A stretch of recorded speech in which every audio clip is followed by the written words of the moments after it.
안녕하세요. 뉴스반장입니다. 국민의힘 대선 후보로 나섰던 홍준표 의원은 사상 최초로 검찰이 주도하는 비리 의혹 대선에 참여할 생각이 없다며 사실상 선대위 참여를 거부했습니다. 홍 의원은 SNS에 올린 글에서 이같이 밝히고, 다만 자신을 열광적으로 지지해준 2040을 위해 청년의 꿈이라는 플랫폼을 만들어 나머지 정치 인생을 청년들의 꿈과 함께하겠다고 강조했습니다. 예상했던 대로였습니다.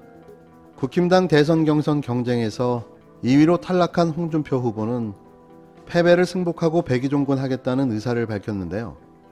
하지만 승복은 하겠지만 대선에 참여하지 않겠다고 공식 선언하며 사실상 반쪽짜리 승복과 반쪽짜리 백의종군을 선택했습니다. 국민의힘 윤석열 후보는 홍준표 의원의 전당대회 낙선 인사가 자신의 후보 수락 연설보다 더 빛났다며 깨끗하게 승복한다고 밝힌 발언을 높이 평가했습니다. 윤 후보는 SNS에서 올린 글에서 당의 지난 역사를 돌아보면 감동적인 승복과 단결을 이뤘을 때는 승리했고 그렇지 못했을 때는 패배했다며 이같이 밝혔습니다. 특히 정권교체 대의를 위해 새 후보가 보인 원팀 정신에 정치가 이렇게 멋질 수 있다는 걸 새삼 느꼈다며 우리는 모두 정권교체를 위한 깐부라고 강조했습니다.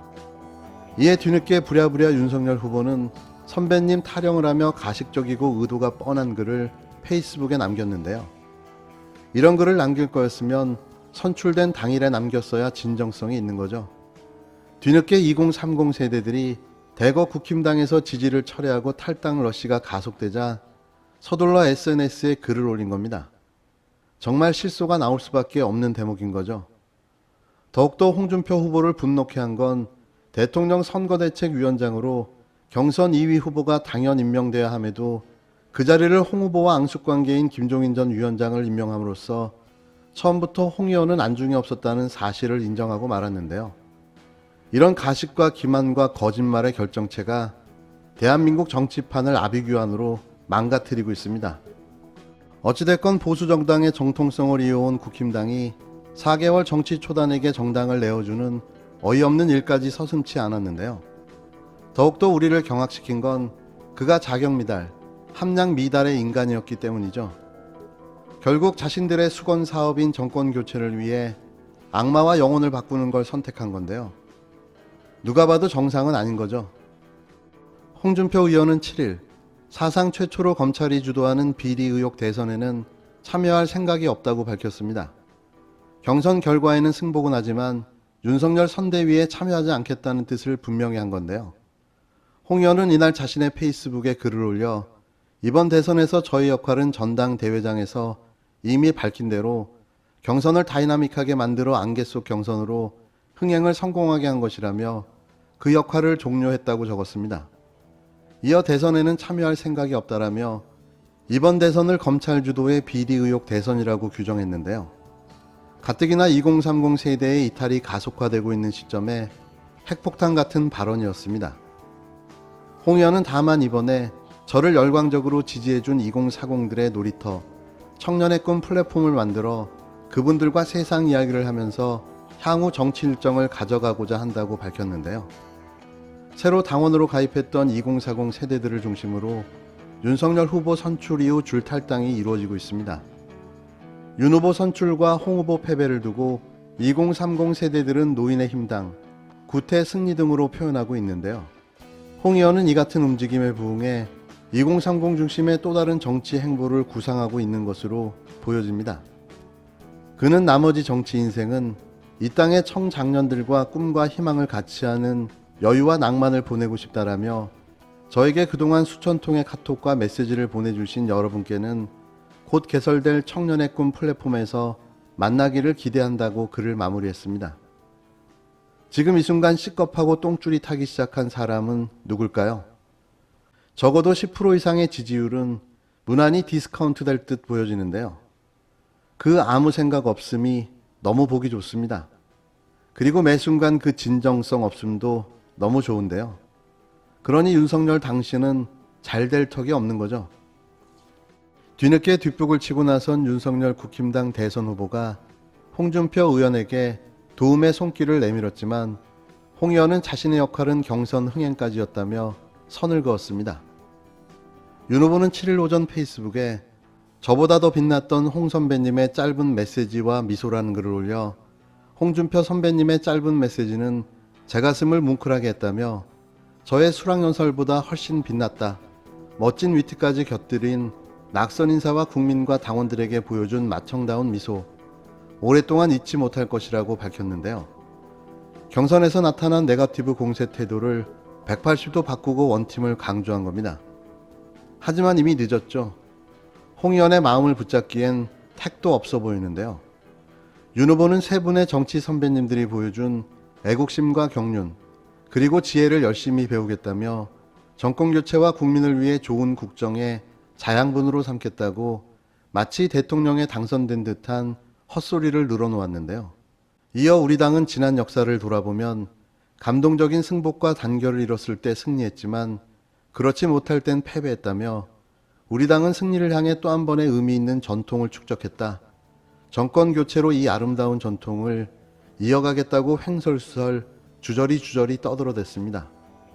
입당한 지 4개월도 안 된 당원이 자기 혼자 생쇼를 하고 있는 건데요. 그럼 뭐 패배하겠다는 거 아닌가요? 윤 후보가 태세 전환을 시도하는 까닭은 당대선 후보 선출 후 2040 지지층 탈당이 이어지는 상황에서 홍 의원을 붙잡아야 원팀 구성과 젊은 층 확장이 가능한데 그 이유가 있습니다. 경선 당시 홍 의원은 윤 후보에게 398 후보라고 젊은 층의 낮은 지지율을 꼬집은 바 있는데요. 398 후보 윤석열은 윤 후보 여론조사 지지율이 20대 3%, 30대 9%, 40대 8%에 불과하다는 뜻으로 홍 의원이 지어준 별명입니다. 반면 윤 후보는 홍 의원이 당박 지지율이 높은 것을 두고 꿔준 표라고 부른 바 있는데요. 민주당이 홍 의원에게 표를 꿔줬다는 뜻으로 홍 의원을 조롱한 거죠. 윤석열 캠프가 홍준표 캠프 대변인을 고소하는 등 두 캠프 갈등이 극에 달한 가운데 이를 수습해 원팀을 구성하는 것이 윤 후보의 과제로 떠올랐는데요. 그러나 홍 의원은 이날 오전 페이스북에 경선 흥행으로 자기 역할이 끝났다고 선을 그었습니다. 이날 TV조선 등에서는 김종인 전 국힘당 비상대책위원장이 국힘당 선대위원장으로 올 가능성이 있다며 민주당의 머메드급 캠프와 비교해 작으며 실용적 선대위가 꾸려질 예정이라며 빨아대기 시작했는데요. 그러다 느닷없이 6일 월간조선은 김종인 영입보다 홍준표 예우가 우선이란 기사에서 당내에서는 김종인 영입보다 치열하게 경쟁했던 홍준표 의원을 껴안는 게 더 시급하다는 분석이 나온다며 2030 남성의 열성적인 지지를 받은 홍 의원을 예우해 원팀으로 가야 한다는 것이라고 훈수를 두고 나섰습니다.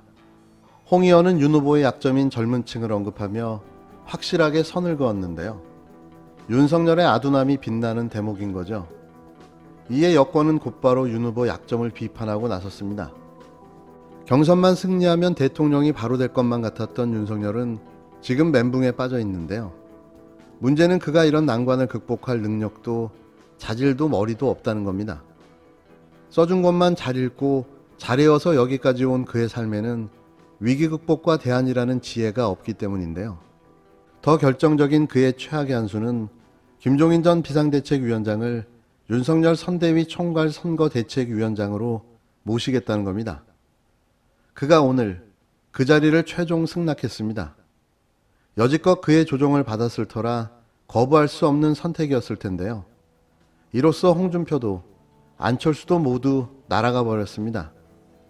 한 표가 아쉬운 대선판의 2030 세대의 지지표와 안철수와의 단일화를 통해 안 후보의 지지표를 흡수해도 모자랄 판을 다 뒤집어 엎어버린 거죠. 잘 차려진 밥상을 다 뒤집어 엎어버렸습니다. 특별히 먹을 반찬도 없었는데요. 쪽박을 깬 거죠. 이제는 우리가 이것저것 잘 차려서 맛있게 밥을 먹으면 될 듯합니다. 내년 대선은 이재명 민주당 후보 대 윤석열 후보의 아마 이 경쟁이 될 거라고 저는 생각하고 있기 때문에 그런 방향으로 결정되지 않을까 생각해요. 여러 명의 거강꾼이 나선다고 해서 그런 교섭이 잘 진행되는 경우도 드뭅니다. 그리고 지난 서울시장 선거의 사례를 본다 하더라도 그런 섣부른 교섭이 오히려 일을 장기화시키고 만약에 뭐 그런 것을 결정한다면 그것도 다 대선 후보가 가지는 것이죠. 그러니까 별로 의미 있는 발언으로 생각하지 않습니다. 안철수 대표님이나 저나 우리 다 야권에 있는 정치인들은 정권 교체에 대한 어떤 책임 의식이 강합니다.